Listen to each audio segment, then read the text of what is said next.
जय हिंद दोस्तों, चलिए आज हम शुरू करते हैं मानवाधिकार संरक्षण अधिनियम 1993 के विषय में आज हम बात करेंगे। तो जैसे कि हम जानते हैं हमारे मानवाधिकार संरक्षण अधिनियम 1993 में 8 अध्याय हैं और धारा 43 है और अनुच्छेद जो है 30 है।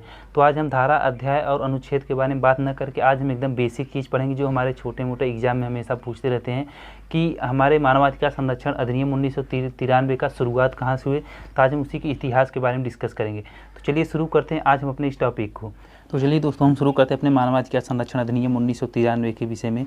तो हमारे जो मानवाधिकार संरक्षण अधिनियम 1993 है उसमें 8 अध्याय हैं और धारा 43 है और अनुच्छेद जो है 30 हैं। तो आज हम इन तीनों के विषय में बात न करके आज हम इसके इतिहास के विषय में बात करेंगे कि हमारे मानवाधिकार संरक्षण अधिनियम 1993 का इतिहास क्या है।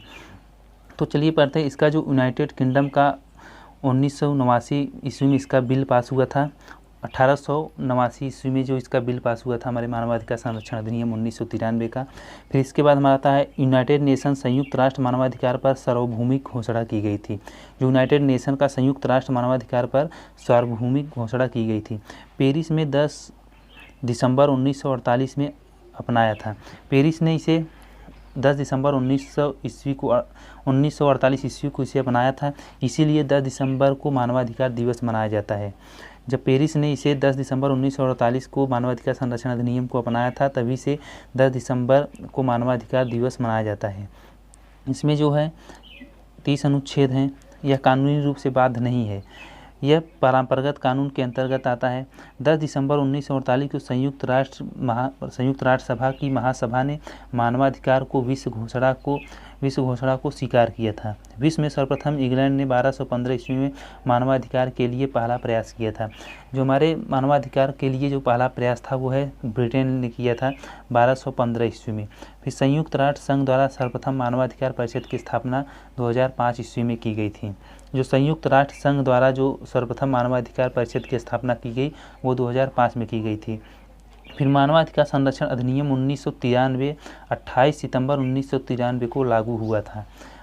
जो मानवाधिकार संरक्षण अधिनियम 1993 है वो है 28 सितंबर 1993 को लागू हुआ था। फिर अगला हमारा आ जाता है उच्चतम न्यायालय का पूर्व मुख्य न्यायाधीश राष्ट्रीय मानवाधिकार आयोग का अध्यक्ष होता है। जो हमारे उच्चतम न्यायालय का पूर्व मुख्य न्यायाधीश होता है वही हमारे राष्ट्रीय मानवाधिकार आयोग का अध्यक्ष होता है। फिर राष्ट्रीय मानवाधिकार आयोग के अध्यक्ष एवं सदस्यों की नियुक्ति जो है राष्ट्रपति करता है। हमारे राष्ट्रीय मानवाधिकार आयोग के अध्यक्ष और सदस्यों की नियुक्ति जो है वो राष्ट्रपति करता है। फिर हमारा जो अगला पॉइंट आता है, राष्ट्रीय मानवाधिकार आयोग या राज्य मानवाधिकार आयोग के सदस्यों को राष्ट्रपति हटा सकता है। जो हमारे राष्ट्रीय मानवाधिकार आयोग के अध्यक्ष या सदस्यों को राष्ट्रपति हटा सकता है।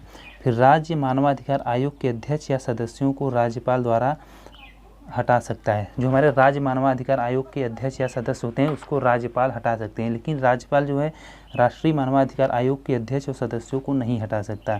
ये सिर्फ राज्य मानवाधिकार आयोग के अध्यक्ष को हटा सकता है, हमारे राज्य का राज्यपाल।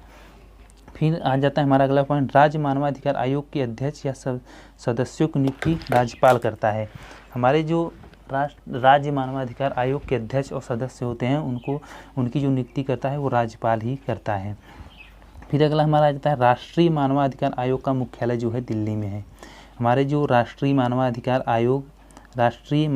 आयोग का अध्यक्ष हमारा दिल्ली में है, ये इम्पॉर्टेंट है।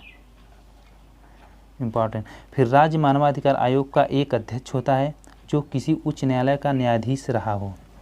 हमारे राज्य मानवाधिकार आयोग का अध्यक्ष होता है जो किसी उच्चतम न्यायालय का न्यायाधीश रहा हो। जो उच्चतम न्यायालय का न्यायाधीश रहा हो पहले, वही हमारे राज्य मानवाधिकार आयोग का अध्यक्ष होता है। फिर अगला हमारा पॉइंट आ जाता है, राज्य मानवाधिकार आयोग का मुख्य कार्यपालक कहलाता है उसका सचिव। जो राज्य मानवाधिकार आयोग का मुख्य कार्यपालक होता है उसका जो है सचिव होता है वो। फिर राष्ट्रीय मानवाधिकार आयोग का अध्यक्ष अपने पद पर 5 वर्ष तक या 70 वर्ष की अवधि तक जो भी पहले हो बना रह सकता है। यानी हमारे जो राष्ट्रीय मानवाधिकार आयोग के अध्यक्ष होते हैं वो अपने पद पर 5 वर्ष तक या 70 वर्ष की अवधि तक जो भी पहले हो बना रह सकता है। फिर इसके बाद हमारा अगला जो आता है, राष्ट्रीय मानवाधिकार आयोग के अंतर्गत नियम बनाने की शक्ति जो है केंद्र या राज्य दोनों के पास होती है। हमारे जो राष्ट्रीय मानवाधिकार आयोग जो है उसके अंतर्गत जो शक्ति बनती है, उसका नियम कानून वो हमारे केंद्र और राज्य दोनों के पास होती है। फिर राष्ट्रीय मानवाधिकार आयोग या राज्य मानवाधिकार आयोग में एक अध्यक्ष और 8 सदस्य होते हैं।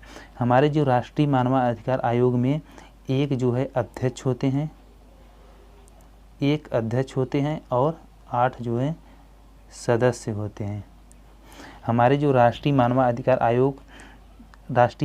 आयोग या राज्य मानवाधिकार आयोग में एक अध्यक्ष 8 सदस्य होते हैं। ये हमेशा एग्ज़ाम में पूछता रहता है। तो ये था हमारे जो मानवाधिकार आयोग का इतिहास था। मानवाधिकार आयोग संरक्षण अधिनियम 1993 का जो हमारे ये इतिहास था। फिर इसके बाद हम पढ़ेंगे, इसका अध्याय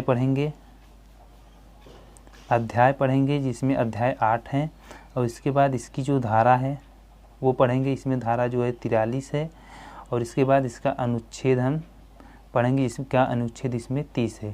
तो चलिए मिलते हैं किसी नेक्स्ट वीडियो में, तब तक के लिए जय हिंद, जय भारत।